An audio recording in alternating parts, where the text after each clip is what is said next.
नमस्कार मित्रांनो, मी Yogesh Mane ignite academy मध्ये तुमचं सर्वांचं स्वागत करतो. मित्रो, डीव्हीईटी कडून डॉक्युमेंट व्हेरिफिकेशनचा रिझल्ट लावण्यात आला.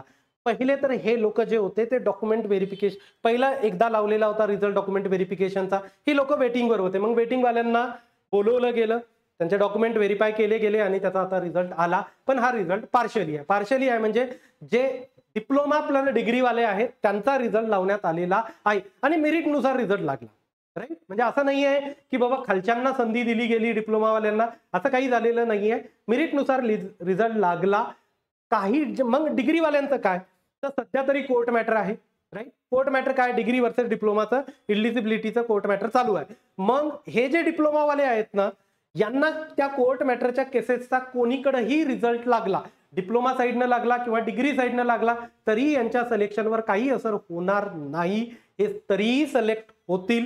डिप्लोमावाले जिंकले तरी सिलेक्ट होतील, डिग्रीवाले जिंकले तरीही यांचा काही प्रॉब्लेम येणार नाही. अशा मुलांचा डॉक्युमेंट व्हेरिफिकेशनचा रिझल्ट लावला. त्याच्या अगोदर सुद्धा लेडीज रिझर्वेशन जे एलडीएसची केस झाली होती त्यावेळेसही काय केलं होतं की एलडीएस म्हणजे लेडीजला होल्डवर ठेवला होता. बाकीचा डॉक्युमेंट व्हेरिफिकेशनचा रिझल्ट लावण्यात आलेला होता. जेव्हा एलडीएसच्या केसचा फायनल झालं कोर्टमधून मॅटर, त्यानंतर त्या लेडीजचं सुद्धा अलॉटमेंट करण्यात आलेली होती, त्यांचा सुद्धा डीव्हीचा रिझल्ट देण्यात आलेला होता. त्यानंतर फार जॉईनिंग लेटर तर फटाफट त्या लोकांना देण्यात आलेले होते.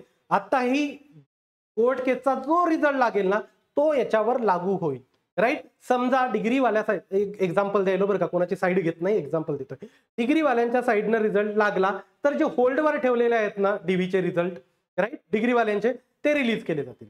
राईट, समजा डिग्रीवाल्यांकडून रिझल्ट डिप्लोमावाल्यांकडून रिझल्ट लागला तर ते लोक कॅन्सल झाले, खालचे डिप्लोमावाले त्यांच्या सीट्स अलॉटमेंट होतील. म्हणजे सिंपल हे समजून चला तुम्ही की आता हा डिप्लोमावाला आहे, राईट, आणि याला 170 मार्क आहेत या 165 पकडू. क्लिअर, याच्यावरचा डिग्रीवाला आहे ना त्याला 166 मार्क आहेत, तर याची सीट सहित होल्ड ठेवण्यात आलेला आहे. याची सीट सहित होल्ड ठेवण्यात आलेला आहे. ओके, समजा डिग्रीवाले केस जर हारले, एक्झाम्पल देतोय, खाली वाद चालू नका करू कमेंट मध्ये. क्लिअर, मी कोर्ट केसचं काही एंटरटेन त्या कमेंट मधलं करणार नाही.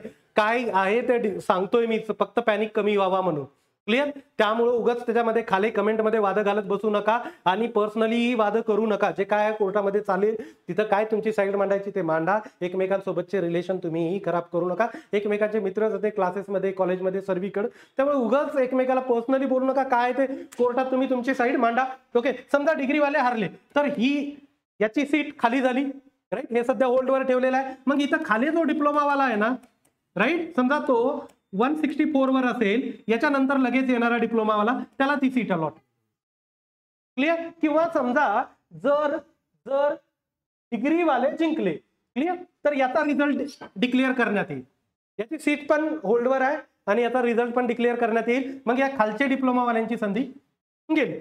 राईट, होत असेल समजा मार्कानुसार तर त्यांनाही मिळेल. काही लोकांनी ऑप्टिंग आउट केलं, हे काल तुमच्या क्लिअर लक्षात, म्हणजे पॅनिक होण्यासारखं काही नाही.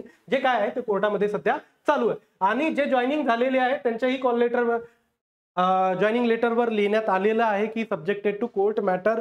असं नाही अर्ध्यांना झालं ना अर्धे राहिले, असं होणार नाही. सगळ्यांसाठी जे कोर्टचा रिझल्ट येईल तो लागू होणार आहे, जॉईनिंग वाले सुद्धा आणि जे जॉईनिंग नाही झालेत वेटिंगवर आहेत त्यांचे सुद्धा. आता दुसऱ्यांचं काय म्हणणं आहे की सर माझं डॉक्युमेंट व्हेरिफिकेशन झालं, राईट, मी डिप्लोमावालाच होतो, माझं नाव नाही आहे. क्लिअर, आता बऱ्याच जणांनी ऑप्टिंग आउट केलं, काही शीट होल्ड वर ठेवल्यामुळे त्यांनाही मिळत नसेल. पण माझ्या माहितीनुसार, म्हणजे मला जसं वाटतं तसं, ज्यांचं डॉक्युमेंट व्हेरिफिकेशन झालं ना सर्व डिप्लोमावाल्यांचा रिझल्ट डिक्लेअर करायला हवा होता. इलिजिबल, नॉट इलिजिबल, पण बहुतेक ज्यांना अलॉटमेंट होते ना, हे काही गोष्टी आता थोडं 1-2 दिवसात कळतील. जसं जसे तुमचे माझ्याकडे डाऊट येत राहतील तसं मी थोडंफार व्हेरीफाय करत जाईल.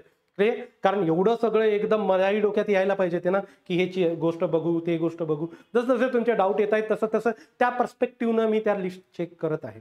क्लिअर, आता झालं काय की यांनी झोन सहित दिलं, ज्यांना प्रॉपर झोन मिळालं. समजा एखादा कोणीतरी कॅन्डिडेट आहे आणि याला नागपूर झोन मिळाला, कन्फर्म मिळतं याला, तर मग याला रिझल्ट देऊन टाकला. पण जे खालचा डिप्लोमावाला आहे, एक्स्ट्रा लोक हे बोलवले गेले होते, हे लक्षात घ्या तुम्ही. म्हणजे वेटिंगवर 2-2, 3-3 ठेवले, एकच जागा एकाच ठिकाणी एकाचीच ऑप्टिंग आउट झाली असेल तर काही एक्स्ट्रा लोक सुद्धा बोलवलेले होते डीव्हीला. तर त्यांचं होल्डवर असणार आहे. जशी लिस्ट मी बघितली ना, याचं कन्फर्मेशन आणखीन एका व्हिडिओद्वारे मी तुम्हाला देईन, पण सध्याच्या याला मला जसं वाटतं ते सांगतोय मी. 100% या गोष्टीबद्दल सध्या तरी शुअर नाही, पण बऱ्यापैकी मला असंच झालं असेल असं वाटतं, जे लिस्ट मी चेक केली त्याच्यानुसार. की कसं, समजा वरचा ऑप्टिंग आउट झाला आणि त्याला कन्फर्म झोन मिळत असेल तर त्याचा रिझल्ट दिला, खालच्याचा रिझल्ट आणखीन दिलेला नाही, एक गोष्ट. आणि दुसरी एक की हे पण चेक करा, समजा डिप्लोमावाला आहे तो तुमच्यापेक्षा कमी मार्क आहेत याला, ओके, 163 असं झालेलं नाहीये, कोणीतरी आतापर्यंत म्हटलेलं नाहीये, पण तुम्ही त्या वेने बघू शकता. डिप्लोमावाला याला 163 आहेत, ओके, आणि हा डिप्लोमावाला आहे याला 165 आहे, राईट, 165 आहे.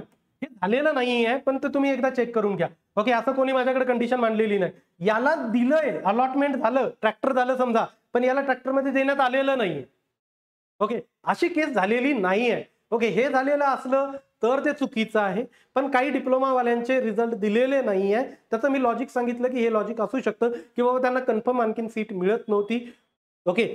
हा, बाकीच्यांनी समजा याच्यातून काही लोकांनी जॉईन केलं नाही, माघार घेतली, मग सीट खाली होतील तर त्यांना त्या सीट देण्यात येतील. एक्स्ट्रा लोकांना जेवढ्या सीट आहेत त्याच्यापेक्षा काही एक्स्ट्रा लोकांना मागच्या लिस्टमध्ये डीव्हीला बोलवण्यात आलेलं होतं. तुम्ही त्याच्यात वाटल्यास चेक करून घ्या, माझ्याकडे आहेत त्याचे काही प्रूफ, ओके. त्यामुळे त्यांचा थोडासा रिझल्ट होल्डवर असेल. मागच्या वेळेस आणखीन काही प्रॉब्लेम झाले होते, 2 विद्यार्थ्यांना सर्वीकडून ऑप्टिंग आउट केलं होतं, ओके. म्हणजे काहींनी मल्टिपल ट्रेड दिला, त्यांना सर्व ट्रेडमधून ऑप्टिंग आउट केलं, ओके. ती डीव्हीटीची चूक होती, पण त्या लोकांचा मला फोन आला, मी त्यांना सांगितलं होतं की तुम्ही डीव्हीटीला भेटून या, कारण सगळीकडून ऑप्टिंग आउट म्हणजे हा सर्वीकडे सिलेक्ट होत होता आणि याच्या हातात काहीच राहिलं नाही, सर्वीकडून ऑप्टिंग आउट केलं. मग अशा केसेसमध्ये हे जनून प्रॉब्लेम आहेत, ते त्यांची डीव्हीटीची चूक आहे, त्या प्रॉब्लेम्सला त्यांनी ऍड्रेस केलं. आताही असं झालं असेल की तुम्हाला ऑप्टिंग आउट सर्वीकडून केलं, कुठंच अलॉटमेंट झाली नाही, तुम्हाला भेटायला पाहिजे होतं एक, आणि दुसरीकडून ऑप्टिंग आउट करायला लागत होतं. असे काही जर प्रॉब्लेम्स असतील तर तुम्ही डीव्हीटीला भेटून या, ओके. आणि मी ऑलरेडी सुरुवातीपासून सांगत होतो की नॉन क्रिमिलियर सर्वात महत्वाचं सर्टिफिकेट आहे.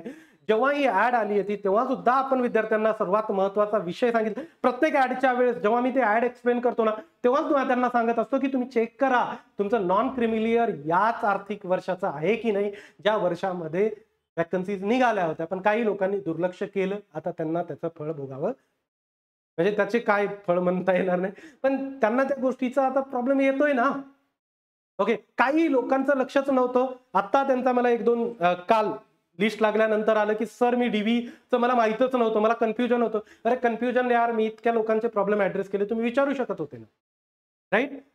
तर हे तुमची चुकी आहे की तुम्ही डीव्हीला गेलेच नाही, त्यांनी अब्सेंट लिहिलं, राईट. तुम्ही थोडंसं तुमचं सिलेक्शन होते, तुमचे चांगले मार्क होते, तर मग तुम्ही सर्व गोष्टींच्या टचमध्ये राहणं गरजेचं होतं. आणि किती व्हिडिओ घेऊन आलो सुरुवातीपासून कंटिन्युअस, मला वाटत नाही की एवढं कोणी एवढे सारे व्हिडिओ घेऊन येत असेल, राईट. काही लोकांना माझ्या व्हिडिओज बद्दल 1-2 गोष्टींबद्दल ऑब्जेक्शन होते, ते हटवले पण मी, क्लिअर. तर एवढे व्हिडिओ घेऊन येऊन मी सारखं तुमच्या डोक्यावर बंबार्डमेंट करतो की हे डेट आहे, ते आहे, एवढं रिमाइंडर देतो, तरी तुम्ही डीव्ही करायचे राहिलेच असाल, ओके. डीव्हीईटीनं ही लिस्ट लागण्याच्या अगोदर तुम्ही जाऊन भेटून आले असते तर मे बी त्यांनी तुम्हाला एंटरटेन केलं असतं. तुमच्या डेटच्या नंतर सुद्धा रिझल्ट लागण्याच्या अगोदर पर्यंत भेटून आले असते, डीव्ही करून आले असते, तर मे बी त्यांनी त्या गोष्टी ऍड्रेस केल्या असत्या. पण आज करतील का याची काहीही गॅरंटी नाही, कारण त्यांनी रिझल्ट डिस्प्ले केला, बाकी लोक ऑब्जेक्शन घेतील ना, राईट. त्यामुळे तुम्ही हे ऑलरेडी करायला हवं होतं, ओके. ते तुमच्याकडून आता करण्यात आलेलं नाही, त्यामुळे तिथं ते अब्सेंट आहे. ऑप्टिंग आउट वाले आहेत, अब्सेंट वाले आहेत बरेच लोक, त्यामुळे जे वेटिंगवर आहेत ते आणखीन एक्सपेक्ट करू शकतात की त्यांचं वेटिंग आहे ते क्लिअर होईल. आता 1-2 दिवसात माझ्या पुढे सर्वच गोष्टी येत आहेत, जसं येत आहेत बघतोय मी, मला वाटलं आणखीन की काही गोष्टींवर बोलायला हवं, तो पण व्हिडिओ मी घेऊन येईल.